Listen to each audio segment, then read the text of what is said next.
কোচবিহারের দিকে চোখ রাখবো, কারণ পর পর পর পর পঞ্চায়েত দখল করছে তৃণমূল। কোচবিহারে ফলাফল খারাপ হওয়ার পর থেকেই এ পর্যন্ত পাঁচটা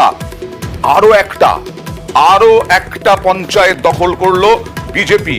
ভেটাগুড়ি তুফানগঞ্জের পর ফের পঞ্চায়েত দখল তৃণমূলের। ঢাংটি গুড়ির 3 পঞ্চায়েত সদস্যের তৃণমূলে যোগ।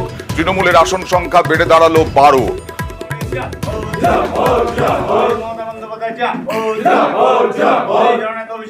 গ্রামীণ উন্নয়নের জন্য পার্টিতে জয়েন করেছি, যাতে গ্রামের উন্নয়ন করতে পারি, গ্রামের সাফল্য করতে পারি, এই আশা রেখে আমি এখানে জয়েন করেছি। চলে যাব সরাসরি প্রতিনিধি শুভঙ্করের কাছে। শুভঙ্কর, কোন রহস্যে এই পর পর পাঁচটা পঞ্চায়েত হাতছাড়া হলো বিজেপির?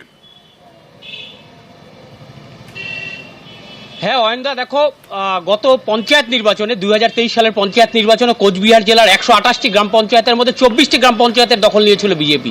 বাকি 104টি গ্রাম পঞ্চায়েতের তৃণমূলের দখলে ছিল। কিন্তু লোকসভা নির্বাচনে ফল বেরোনোর পর থেকেই দেখা যাচ্ছে বিজেপির দখলে থাকা গ্রাম পঞ্চায়েতগুলি একে একে তৃণমূল দখল করতে চলেছে। ইতিমধ্যেই নিশীথের গড় ভেটাগুড়ির 2টো গ্রাম পঞ্চায়েত দখল করে ফেলেছে তৃণমূল। গতকাল আমরা দেখেছিলাম তুফানগঞ্জের বলরামপুর 2 গ্রাম পঞ্চায়েত দখল করেছে তৃণমূল। এরপর আজ কোচবিহার 2 ব্লকের, অর্থাৎ এটি উত্তর বিধানসভা কেন্দ্রের মধ্যে পড়ে, সেখানকার ঢাংডিগুড়ি গ্রাম পঞ্চায়েত, সেই ঢাংডিগুড়ি গ্রাম পঞ্চায়েতের দখল নিচ্ছে তৃণমূল। এদিন ঢাংডিগুড়ি গ্রাম পঞ্চায়েতের 3 জন পঞ্চায়েত সদস্য কোচবিহার জেলা তৃণমূল সভাপতি অভিজিৎ দেব ভৌমিকের হাত ধরে তৃণমূলে যোগ দিয়েছে।